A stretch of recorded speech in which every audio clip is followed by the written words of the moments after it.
Assalamualaikum warahmatullahi wabarakatuh. Alhamdulillahirabbil alamin. Assalatu wassalamu ala asrofil anbiya wal mursalin wa ala alihi wa ashabihi ajma'in. Asyhadu an la ilaha illallah wahdahu la syarikalah wa asyhadu anna Muhammadan abduhu wa rasuluh. Allahumma shalli ala Muhammad wa ala Muhammad, amma ba'du. Anak-anak sekalian yang saya cintai, pertama marilah kita selalu bersyukur kepada Allah Subhanahu wa taala, di mana atas nikmatnya pada kesempatan ini kita bisa menuntut ilmu kembali melalui daring atau pembelajaran jarak jauh. Semoga kita selalu diberikan hidayah, taufik, mauna oleh Allah, sehingga kita dalam melakukan aktivitas sehari-hari ini selalu dalam bimbingan dan petunjuknya. Anak-anak sekalian, pada pertemuan kali ini sebagaimana bab yang sebelumnya poin-poinnya sudah saya berikan kepada anak, pada saat ini perlu saya sampaikan stressing atau penegasan dari apa yang sudah Anda pelajari. Tapi sebelumnya juga jangan lupa anak-anak untuk melakukan presensi kehadiran melalui e-learning sebagaimana biasanya. Anak-anak sekalian, dari apa yang sudah Anda pelajari tentang bagaimana Islam di Indonesia, ini kita tahu bahwa kondisi masyarakat Indonesia sebelum Islam datang ini sudah memiliki kepercayaan dan menganut agama yang berbeda-beda. Kepercayaan yang mungkin dalam sejarah yang kita pelajari itu mungkin kepercayaan animisme, dinamisme. Mungkin agama yang dianut satu adalah Hindu dan Buddha. Nah, sekalian, sebelum Islam datang di Indonesia, nenek moyang kita sudah mengenal namanya sistem politik dan pemerintahan, karena saat itu juga sudah lahir yaitu kerajaan-kerajaan Hindu atau Buddha, seperti apa itu di Jawa Barat, kemudian di Manakudungga, ya, dan lain-lain. Itu yang dipelajari di dalam sejarah nasional. Saya kira anak-anak sudah paham. Kemudian sebelum Islam datang, ini masyarakat sudah memiliki aktivitas perekonomian dan perindustrian, yaitu dalam bidang perdagangan. Karena masyarakat Indonesia yang satu terkenal dengan hasil rempah-rempah dan juga jalur perdagangan yang mudah dijangkau oleh dunia, khususnya bangsa Arab. Dan rempah-rempah ini memang khususnya di Eropa sangat dibutuhkan, ya. Negeri yang memang kaya raya akan rempah-rempah, sehingga akhirnya keraman bangsa Indonesia itu pada awal-awalnya akhirnya disalahgunakan, merupakan tipuan mereka, yaitu untuk menjajah negeri kita sampai 350 tahun. Anak-anak sekalian, ada beberapa teori yang menyatakan tentang jalur masuknya Islam di Indonesia. Teori yang pertama yaitu teori Gujarat, bahwa Islam itu masuk melalui dari jalur Gujarat.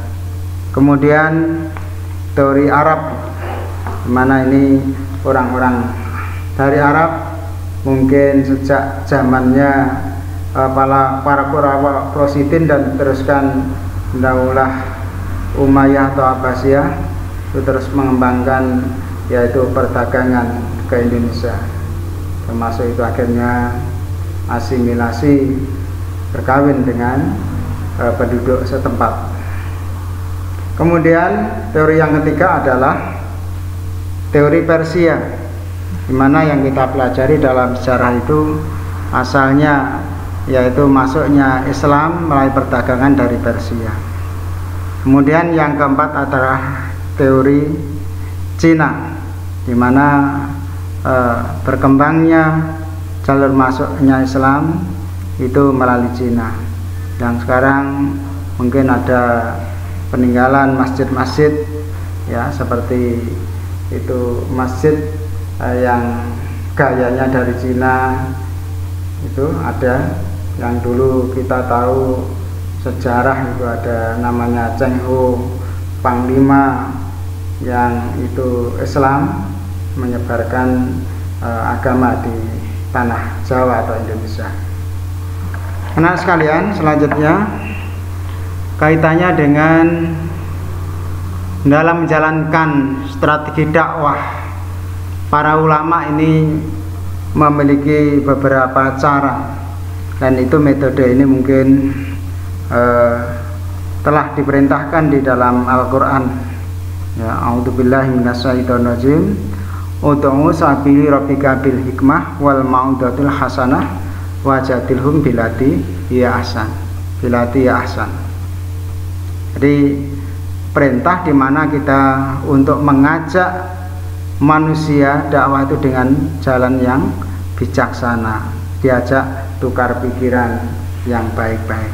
Dan itulah dari apa yang istilahnya diturunkan Allah ini akhirnya bisa diterima dengan mudah oleh bangsa Indonesia, yaitu untuk menerima yaitu agama Islam yang sebelumnya keyakinannya termasuk animisme dan dinamisme.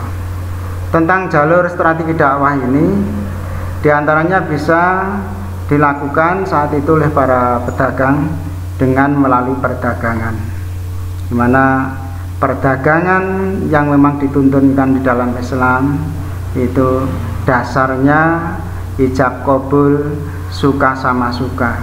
Jadi antara barang yang dijual itu dalam keadaan baik dan ada serah terima dengan baik.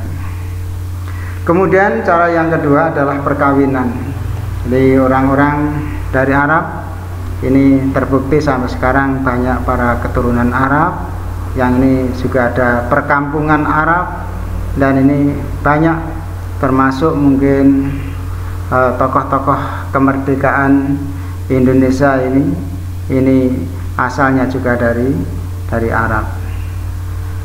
Kemudian yang ketiga adalah jalur politik, di mana dakwah para ulama-ulama ini atau mungkin para wali ini sasarannya adalah para raja-raja saat itu, karena dengan musyawarah, dialog yang baik, akhirnya kehadiran Islam ini diterima oleh para raja-raja itu, sehingga dengan melalui kekuasaan itu agama Islam berkembang dengan cepat.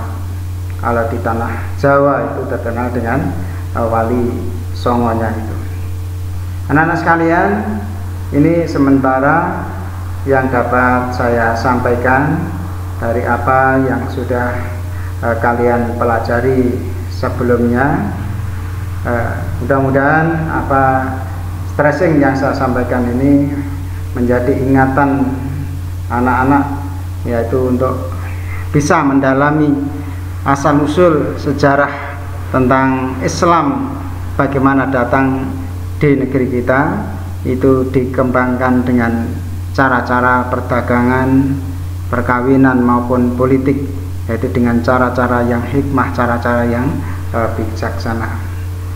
Kami sebagai guru selalu mengajak kepada anak-anak untuk selalu banyak berdoa, memohon kepada Allah, banyak zikir, banyak baca Quran, sholat sunnah, agar yang menjadi cita-cita masa depan kalian nanti ini dijabah oleh Allah dengan istilahnya lakon-lakon atau perilaku atau akhlak yang kita tunjukkan ini kepada Allah. Ini adalah merupakan poin anak-anak ke depan nanti agar hidupnya lebih sukses, diberi kemudahan oleh Allah Subhanahu wa Ta'ala. Demikian yang dapat saya sampaikan. Sekali lagi, semangat terus untuk menuntut ilmu, banyak berdoa, semoga hidup kita dalam ridha Allah Subhanahu wa Ta'ala. Demikian pelajaran yang saya sampaikan pada kali ini. Ada kurang lebihnya mohon dimaafkan. Billahi taufiq wal hidayah. Assalamualaikum warahmatullahi wabarakatuh.